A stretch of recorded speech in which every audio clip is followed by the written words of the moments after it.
এবার পবিত্র কাবায় জয় বাংলা স্লোগান দিয়ে তোলপাড় সৃষ্টি করেছে এক যুবক। সামাজিক যোগাযোগ মাধ্যমে ছড়িয়ে পড়েছে এমনই একটি ভিডিও। মাত্র 8 সেকেন্ডের এই ভিডিওতে দেখা যায় কাবায় তাওয়াফরত অবস্থায় জয় বাংলা স্লোগান দিচ্ছেন যুবক। এতে আলোচনা সমালোচনা সৃষ্টি হয়েছে। জানা গেছে ওই যুবকের নাম হারুনুর রশিদ। তার বাড়ি চট্টগ্রামের লোহাগাড়া উপজেলার পদুয়া ইউনিয়নের ঠাকুরদিঘি এলাকায়। ইসলাম ধর্মমতে হজ বা উমরা পালনের সময় মুসলমানরা পবিত্র কাবায় তাওয়াফ করেন। তাওয়াফ মানে হলো ঘড়ির কাঁটার বিপরীতমুখী হয়ে কাবা ঘরের চারপাশে 7 বার প্রদক্ষিণ করা। এ সময় হাজিরা নানা দোয়া পড়তে থাকলেও হারুন জয় বাংলা স্লোগান দেয়। গেল 20 ডিসেম্বর আওয়ামী লীগের সাবেক ধর্ম বিষয়ক উপকমিটির সদস্য সুশান্ত দাস গুপ্তের ব্যক্তিগত ফেসবুক পেজ থেকে ভিডিও সামাজিক মাধ্যমে শেয়ার দেওয়া হয়। তবে এই ভিডিওটি কবে সেটি জানা যায়নি। হজ বা উমরা পালনের সময় প্রতিটি দলে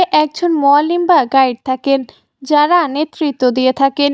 এ বিষয়ে একজন মুয়াল্লিম বলেন, উমরার সময় ইহরাম বাঁধার পর থেকে তালবিয়া অর্থাৎ লাব্বাইক আল্লাহুম্মা লাব্বাইক লাব্বাইক লা শারিকা লাকা লাব্বাইক পড়তে হয়। এ সময় অন্য কিছু পড়া উচিত নয়।